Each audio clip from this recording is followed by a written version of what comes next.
Assalamu alaikum everyone. Today we are going to discuss one of the famous poem of Christina Rossetti, After Death poem. In this lecture we are going to discuss Christina Rossetti introduction, poem introduction, summary and important themes present in the poem. Before starting our lecture we will first learn about Christina Rossetti.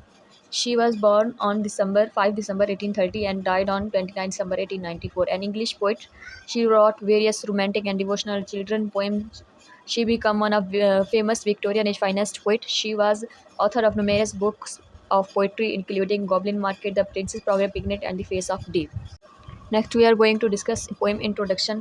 The poem after death was written by Rossetti. अब ये जो poem है after death किसने लिखी थी? Christina Rossetti ने. कब लिखी थी? 19th सेंचुरी 1862 के अंदर. And it touches upon the theme of death, love and after life. अब इसके अंदर यानी कौन सी थीम्स की बात की गई है, किन चीज़ों के बारे में ज़्यादा बात की? एक तो डेथ के बारे में, लव के बारे में और आफ्टर लाइफ. आफ्टर लाइफ क्या होता है? जब मतलब इंसान मर जाता है उसके बाद जो लाइफ शुरू होता है ना, फिर क्या होता है उसे बोलते हैं आफ्टर लाइफ. ये जो पोएम है पैट्रियार्कन सोनेट में लिखी गई है, containing an octave and a sestet. मतलब एक 8 लाइनों का स्टेंजा है, दूसरा जो है वो 6 लाइन्स का है. Sonnets are usually about either love or death. अब ये जो सोनेट्स होते हैं ये ज़्यादातर किसके बारे में लिखी जाती है? तो लव के बारे में या डेथ के बारे में. After death skilfully discuss both. अब ये जो पोएम है आफ्टर डेथ, इसके अंदर क्या है? दोनों थीम्स आई है, लव की भी थीम आई है, डेथ की भी थीम आई है. राइमिंग स्कीम अगर हम इसकी देखें तो A B B A B B A C D E D C. Theme इसकी ट्रेजिक, डेथ एंड लव होगी. नेक्स्ट हम इस पोएम की समरी देखेंगे. समरी देखने से पहले मैं आपको ये बताना चाहूँ कि जैसे मैंने आपको पिछले लेक्चर में भी बताया था क्रिस्टीना रोजेटी के बारे में कि वो क्या था, हमेशा बेचारी बीमार रहती थी. और एज ये मतलब ये कॉमन सी चीज़ है कि मतलब जो बंदा बीमार हो ना उसको हमेशा मौत का ही ज़्यादा खौफ रहता है, मौत का ही डर रहता है, ठीक है ना. फिर उसने एक और पोएम लिखी थी जिसमें उसने अपने लवर्स के बारे में कहा, when I am dead my dearest, के जब मैं मर जाऊँ तो तुम लोग क्या करना, ठीक है. इस तरीके से ये भी यही पोएम है. इसके अंदर ना वो अपने लवर के बारे में भी बता रही है, मतलब एक पर्सन के बारे में बता रही है जो हो सकता है उसका फादर हो, लवर हो या हस्बैंड हो, कि वो मतलब उसकी डेथ के ऊपर वो कैसे रिस्पॉन्स करता है, किस तरह से मतलब उससे बिहेव करता है, इसके बारे में बताती है, ठीक है. अब हम इस पोएम के अंदर देखेंगे बेसिकली इसके अंदर किस चीज़ की बात हुई है. दी poem talks about after death. अब ज़्यादातर किस चीज़ के बारे में? आफ्टर डेथ, यानी डेथ के बाद क्या होता है उसके बारे में उसने बात की है. Where the speaker here and see the reaction of man. अब इसका मतलब क्या है कि जो स्पीकर है उसकी क्या हो गई है? डेथ हो गई है. फिर मरने के बाद फिर वो क्या है, उसका जो स्पीकर है जो हमारा, वो क्या हेयर सुन रही है और देख रही है किसका रिएक्शन? एक मैन का, जो कौन है? हो सकता है उसका लवर हो, हस्बैंड हो या फादर हो. The man does not touch her, not show any physical display. अब जो मैन है उसने क्या किया? ना तो उसको टच किया, ना ही मतलब कोई फिजिकल डिस्प्ले किया, जिससे ये साबित हो कि वो उससे क्या करता है? बहुत प्यार करता है. Even on the death of her this speaker, यानी होता कि उसके मरने के ऊपर भी उसने कोई ऐसा प्यार का रिस्पॉन्स जो है उसने शो नहीं किया.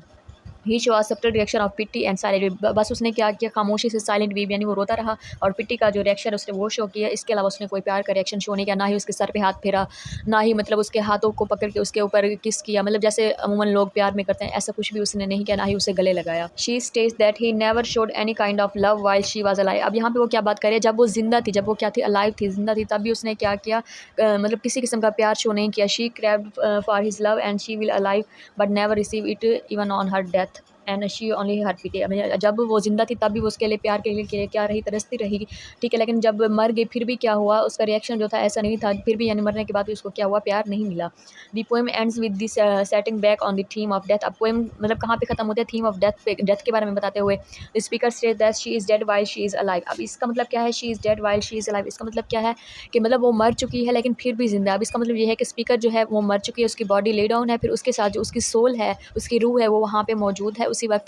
फिर ना वो उसके जो लवर वगैरह है या उसका हस्बैंड है या उसका फादर है उसको देख रही है, उसके रिएक्शन को, उसके मरने के ऊपर किस तरह से रिएक्ट कर रहा है. Important themes present in the poem. The first theme is theme of death. The theme of death is instantly reveal through title of the poem. अब हमें टाइटल से ही पता चल रहा है हमारे पोएम का टाइटल क्या है? After death. यहाँ से ही हमें पता चल रहा है कि हमारा मेन थीम या मेन फोकस किस चीज़ के ऊपर होगा? डेथ के ऊपर, after death. However such a title could illustrate after life in a religious sense. अब रिलीजियस सेंस के मुताबिक इसके अंदर क्या होगा? आफ्टर लाइफ, जो डेथ के बाद की लाइफ होगी उसके बारे में. As at the time religion was a fundamental part of Victorian. अब ये पोएम कब लिखी गई थी? विक्टोरियन एज के दौरान लिखी गई थी. तो उस वक्त क्या था? जो रिलीजन था या रिलीजियस का जो बिलीफ था वो क्या था? मतलब फंडामेंटल पार्ट था उस विक्टोरियन एज का. नेक्स्ट जो हमारी सेकंड थीम है वो है लव की. The theme of love is also effective as form of disrupted relationship revealed through the two character. अब पोएम के अंदर टू कैरेक्टर्स का यानी रिलेशनशिप दिखाया गया. एक तो होगी हमारी स्पीकर, सेकंड जो हो सकता है उसका लवर हो, उसका हस्बैंड हो या उसका फादर हो, ठीक है। इस इनके ज़रिए क्या दिखाया गया, डिस्ट्रप्टिव रिलेशनशिप जो था विक्टोरियन एज के अंदर उसको दिखाया गया है। The speaker state that he did not love me living, मतलब इसका मतलब क्या है कि जो उसका जो लवर था, हस्बैंड था या जो भी था, ठीक है ना, उसने क्या किया जब वो जिंदा थी तभी उसे क्या क्या प्यार कभी नहीं किया, कभी भी मतलब उसकी केयर वगैरह नहीं की, which use to the lack of love within Victorian marriage. अब ये किस चीज़ को शो कर रहे हैं, लैक ऑफ लव को विक्टोरियन मैरिज में, यानी विक्टोरियन एज के दौरान जब लोग मैरिज वगैरह करते थे तो औरतें क्या थी बेचारी प्यार प्यार के लिए हमेशा तरसती रहती थी, मतलब जो मेल थे उनकी केयर वगैरह नहीं करते थे। पैट्रियार्कल सोसाइटी थी, औरतों को बस हमेशा निचले दर्जे पे ही रखा जाता था, दबा के रखा जाता था। ये थी हमारी आज की पोएम आफ्टर डेथ पोएम। इस पोएम के अंदर हमने क्रिस्टीना रोज़ेटी का इंट्रोडक्शन देखा, फिर हमने पोएम का इंट्रोडक्शन देखा, फिर हमने समरी देखी, फिर हमने इंपॉर्टेंट थीम देखी। I hope you all understand my lecture. Thank you so much for watching.